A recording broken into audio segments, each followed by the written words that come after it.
Welcome to Business Like a Mother, the podcast for moms in business by moms in business. Hey, I'm Jen Morris, here to help you amplify your voice, grow your brand, blaze your trail, and navigate the beautiful chaos of motherhood and entrepreneurship. Let's dive in.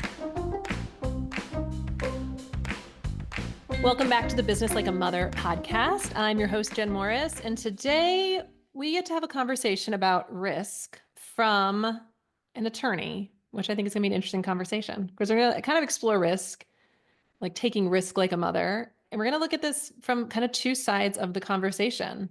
So help me welcome to the show, Gentry Schaab.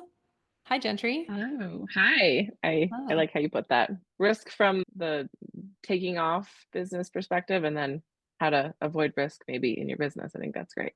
Yeah, because I think like risk is something that there is an inherent risk, in starting a business, right? I mean, Oh, there's risk in kind of everything, right? But it's like, how do you mitigate the risk?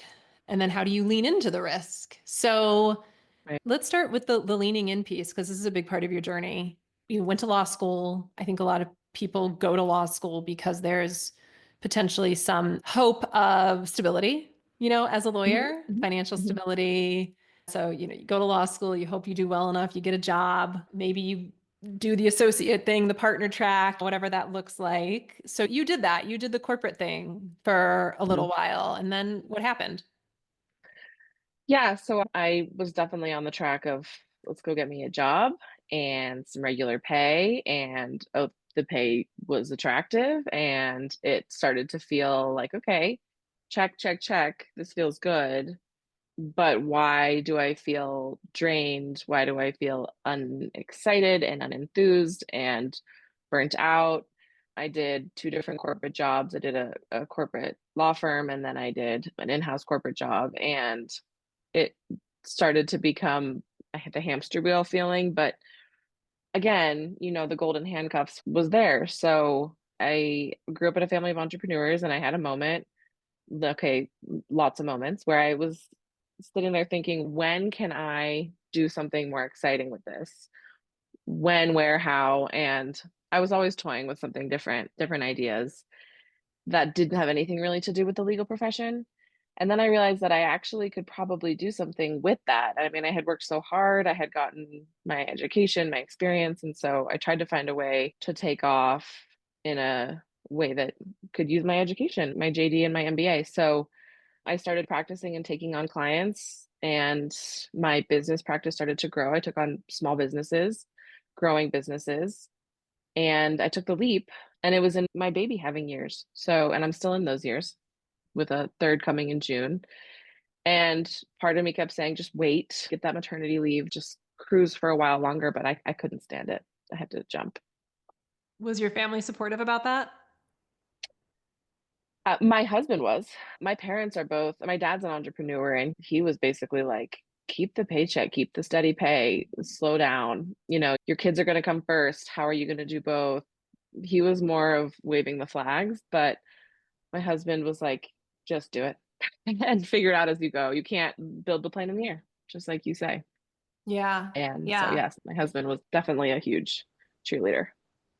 As you were saying, talking about practicing law and legal practice and everything, it occurred to me that, we say practicing medicine, we say practicing law. And when we think about practice, it's like there's an element of figuring it out as you go, like it's not the final product. And yet we never say, I'm practicing entrepreneurship today. I'm practicing my business. It's always like, I'm growing my business. True. I'm doing my business, right? Totally. I wonder what Totally. that's about, right? What if we started this idea of like, we're practicing business? Like, would it take the pressure off? Because it's ironic that we apply that to two careers that we don't want mistakes made in our legal world. We don't want mistakes made in Yeah. our medical life, but like, we don't say it in other careers where there's a little Totally. more freedom. I don't know, just Right. a Yeah. thought. No, it does feel nice that it is a practice, right? It's every day I'm practicing. Not to mention, when I did take my leap, I was still junior. So, you look around at these 10, 15, 20-year attorneys and they're still learning stuff every day. And it is a practice, but you're told so much in the industry, and maybe this is similar in other industries, that you really don't know what you're doing for so long.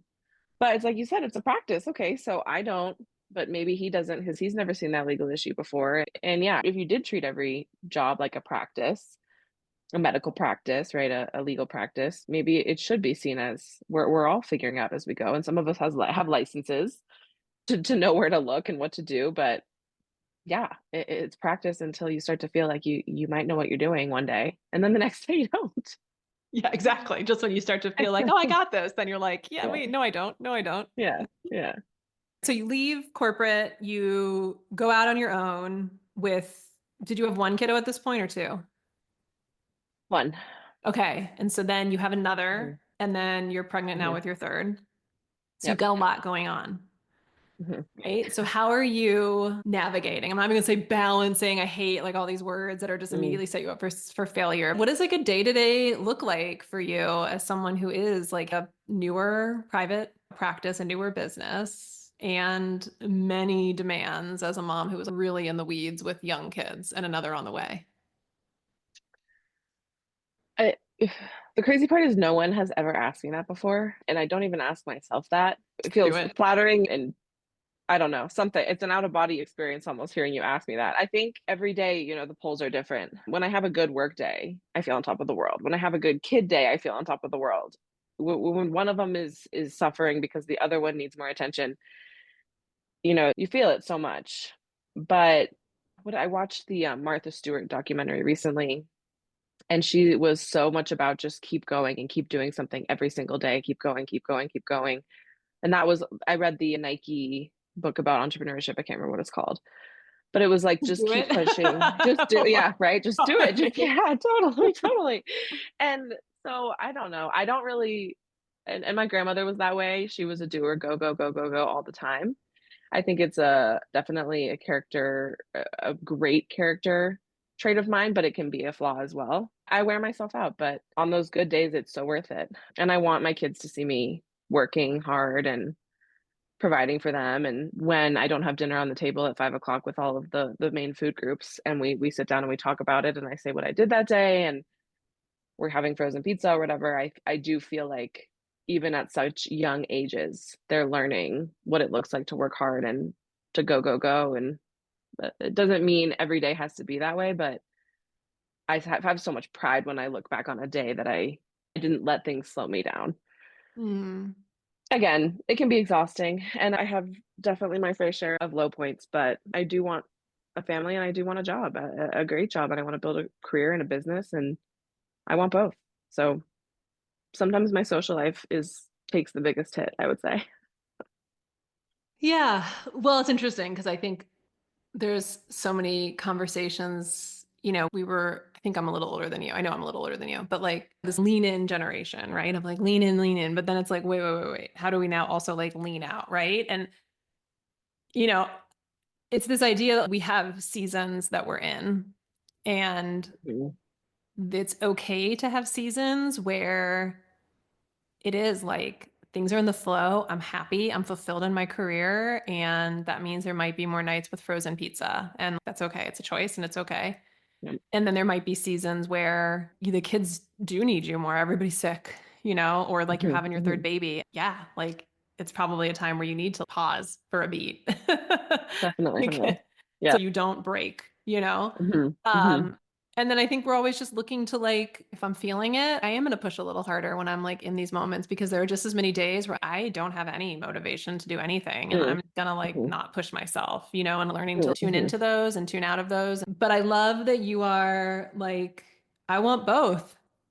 And I think that was a big part of when I started this podcast and also when I started Renegade Motherhood was like, it's okay to want both. It's okay to want mhm, both, and it's okay to want both in ways that like work for us. And the way mhm, that you do it might be very different than a way someone else would do it. And that's okay too. And there's so much, I think, shaming of people on social media of, wanting both. But you mhm, shouldn't want both, or but be careful, you're gonna burn out, or this or that. And it's like, and there's no right or wrong way to do it. There isn't. mhm. There's different seasons, and there's always gonna be like competing things wanting our attention, Oh, and to let definitely, it let definitely. it that it doesn't have to be a bad thing. Mhm. Yeah, and just the flow of each day being so different. I mean, it's like you said, you have a sick kid or you have a really big business meeting or whatever that day looks like. I mean, we're so many women are so multifaceted. You can be all of those things, and it doesn't mean it's easy, but just taking each day as it comes and knowing you can control a lot, but you can't control everything. And like you said, the seasons is so accurate. I mean, I will be taking the summer with a new baby, and probably September will be a strange brain month for me, trying to get back into it and kind of pivoting back to the work world. But I know it's what I want, and it's like you said, sometimes I tell somebody, a client, that I'm pregnant or with my third, and the look is they can't really hide it. Like, well, how are you going to do both? But I think when I spend time, especially with the women that you've started to bring into my life, you realize that it's so fulfilling to do both, and people do, and it's not easy, but I think it's worth it. I think it's worth it. I love that. All right. So let's switch into legal conversation a little bit too, because this is stuff I think, along with money, this is stuff that we as business owners love to avoid because it feels not in our wheelhouse if we don't have a legal background. It can feel like, oh God, whenever you hear the word lawyer, you immediately think money, you know? Hmm. And we often are just like, hope just gonna, I'm gonna take the risk and hope it doesn't bite me in the ass. Hmm. Right? Hmm.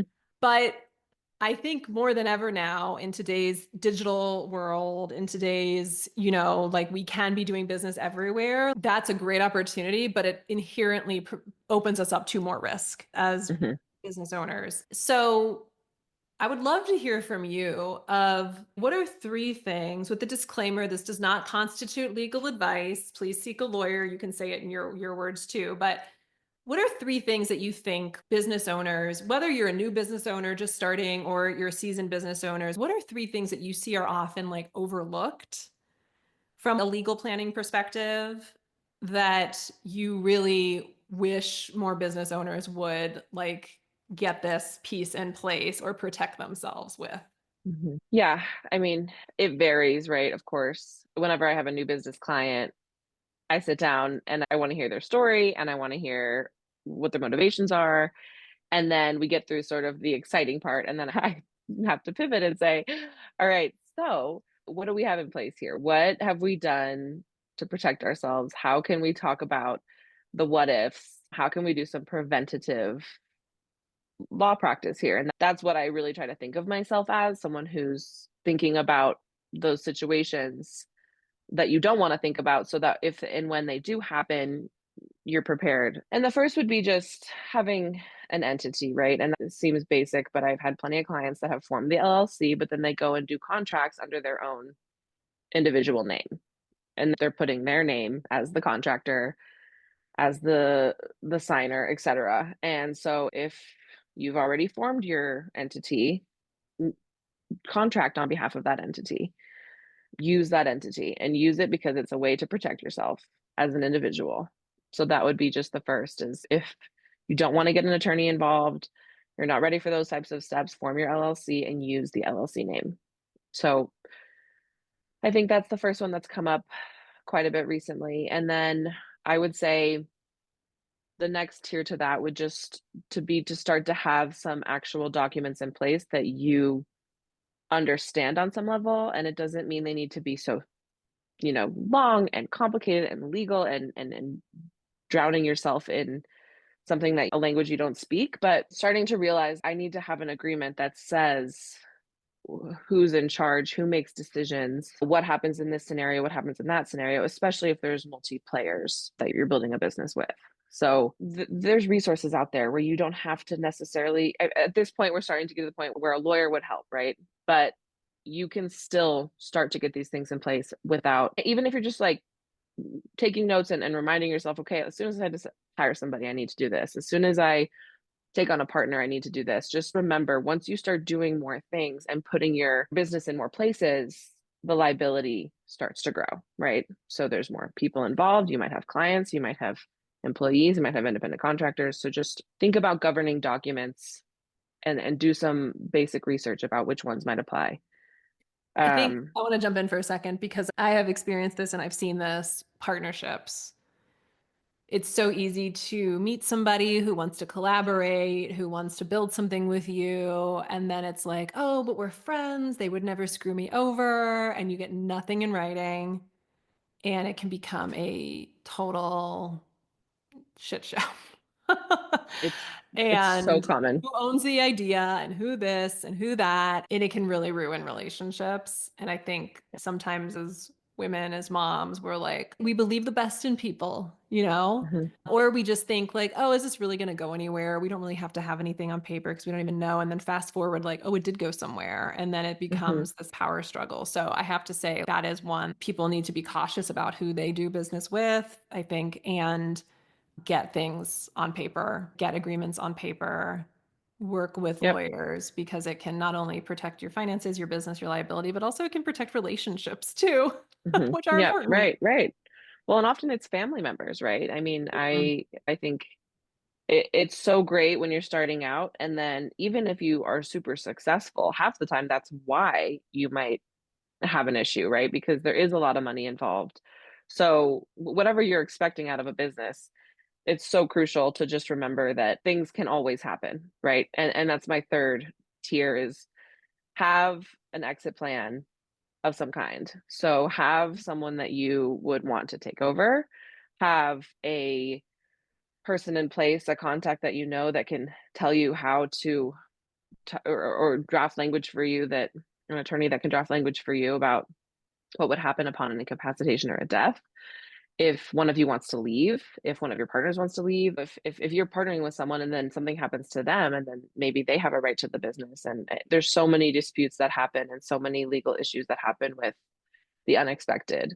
And it could be as unexpected as, I had a baby and decided I didn't want to work anymore. And now I want to get out, but this business is super profitable and I want to take this percentage, but what am I owed? And I have a partner who still wants to keep running the business. And you always want to have an out plan for you and for whoever you're working with. If you started the business, you want to be able to maybe have them get out and maybe you don't want to work with them anymore.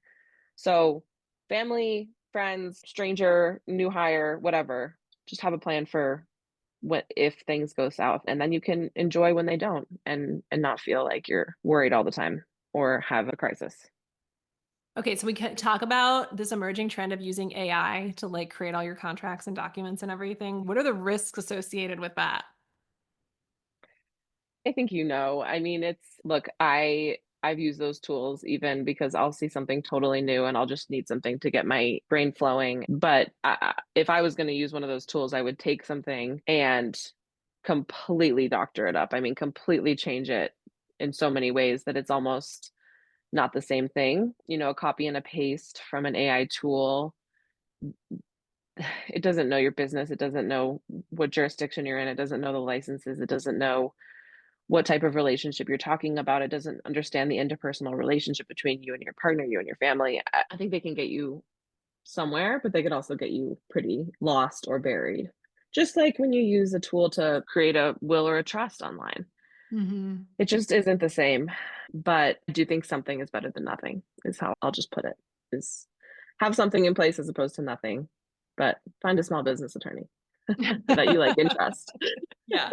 Yeah. I think it's often something that people don't want to invest in, but it's something that you could absolutely pay a lot more for later if something were to Right. happen that Exactly. you don't expect because we never know. And that's why they call it, financial planning and legal Mhm. planning and estate Yep. planning. It's like because you're planning for the what ifs. Yep. Yep. So, what's been the best part of you taking this leap and taking the risk and going out on your own? And what would you say to maybe somebody else who's sitting there kind of thinking, yeah, like where I am is not it? And, it could be someone who's maybe even in an existing business that's not bringing them joy anymore and they're kind of looking to go back into a corporate job, but, just taking that leap into knowing like you knew it was time for you. Other people were like, I don't know, you could wait 2 more years, but you were like, "I can't. I know I can't." What's been the biggest. Well, I think it's just kind of like we were just talking about, right? Planning and saying, okay, what's my plan A? What's my plan B? What's my plan C? And I said to myself, if this doesn't work, at least I tried it. We had some money that we saved, and I said, I'll pull the kids out of school for a year and reassess, because that was our biggest expense at the time, aside from our mortgage, and it was childcare expenses. Mm. And so we were figured out how to be super lean and make it work. And I was ready for, I had to sit there and be ready. Okay, if in 6 months, in a year, I look at this and it's not what I want it to be financially, and we can't stay afloat, then what's plan B? What's my exit? What's my strategy? But I will say, I just don't think that there's anything. And I, I've actually had this conversation with a lot of my clients because I do some estate planning as well. And I talk to them about the steady pay versus the risk taking, and which they prefer, which that they kind of live by. And I'm the type of person that lives by doing what you want to do and what you enjoy doing, as opposed to just doing it for the paycheck, right? And I think it's so worth it. And I think it's so fulfilling and fun. And every penny that you make feels like a win and feels like an accomplishment. And it's just different. I look at money differently. I think if you have a plan in place and you have a backup plan in case, then just try it. And what's the worst that can happen? We can all find jobs if we need to, and I don't say that as if every single one of us is so qualified and capable we can just walk around and go find a job we want. But I think that smart, successful mindset people will find a job if they need a job. I mean, I was like, if this doesn't work out, I will do whatever I have to do, just as Hmm. long as I don't have to go work for a boss that doesn't understand me and what I want out of my life. So, Awesome. Thanks for long-winded answer. sharing, Gentry. Thanks for being on the show and sharing your journey and talking a little bit of legal stuff, because I do think that's warrant a whole. I mean, we could talk for 3 hours about all the things Yeah. that Yeah. Yeah. Right. Totally. I, I mean, I think there are times for risk, and then there are times to mitigate the risk. mhm, And it's two sides of the same coin, but it's things right. that I find it funny. Like, I'm definitely someone who's much more like risk comfortable taking risks. Mhm. I feel like tension when it's about like, let's put the pieces in place to mitigate the risk, right? Mhm, mhm, mhm. And Right, I then it think I feels think a lot of entrepreneurs kind of have that, like, oh yeah, mhm, I'm gonna do it. I'll figure it out. Like you said, this I kind of figure it out attitude. But then when it comes, well, let's put some contracts in place. Let's get terms and conditions on your website. Let's in "Have liability you thought about this?" insurance. Let's get Yeah, an yeah. EIN. And then it's like, wait, what? I just Right, want to go do the thing, right? And so, right, yep, yep. which is why if you're listening to this interview and you are like, oh, I'm a Jen, I am like all vision and everything, I still have a lot of these pieces in place and more I need to do, but I don't want to learn the hard way. I have found out the hard way in certain situations. Luckily, never to a degree that like ruined me, but little pieces of things I didn't do great with tax planning and stuff like that. And you learn that Mhm, lesson once and you do not want to learn it again. And so it does sort of start mhm, to condition you to mhm, mhm, how yeah, can I yep, spend a little bit of money to save myself a lot of pain? And I think it's something that's just not talked enough about when it yep. comes to business. It's all brand and vision and what do you want to build and everything. And this is Well, often and not the that's fun conversation, but a necessary right, one.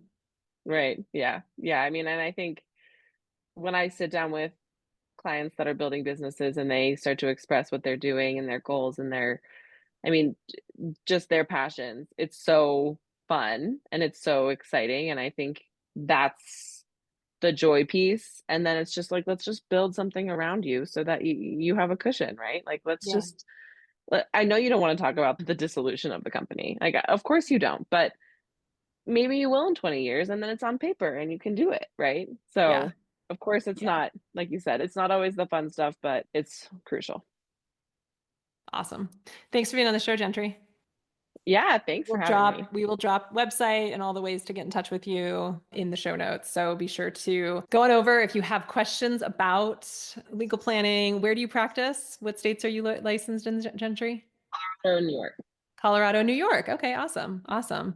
So if you know people or you need some support and you are in Colorado or New York, I can personally vouch that Gentry knows her stuff and makes it a very painless conversation. So, and if you are not in Huge Colorado, New compliment in York, this world. yeah, get your ducks in a line. All right. Thanks, Gentry. Thanks, Jen. Thanks for tuning in to Business Like a Mother. If you love this episode, do me a favor and make sure to hit subscribe so you never miss a moment. And if you're feeling extra generous, leave a review. It helps other moms in business find the show and join this amazing community. Because we are not meant to do motherhood or business alone. Want more? Head to renegademotherhood.com for resources, workshops, and events designed just for moms like you. Until next time, keep growing your business, raising your voice, and blazing your trail like a mother.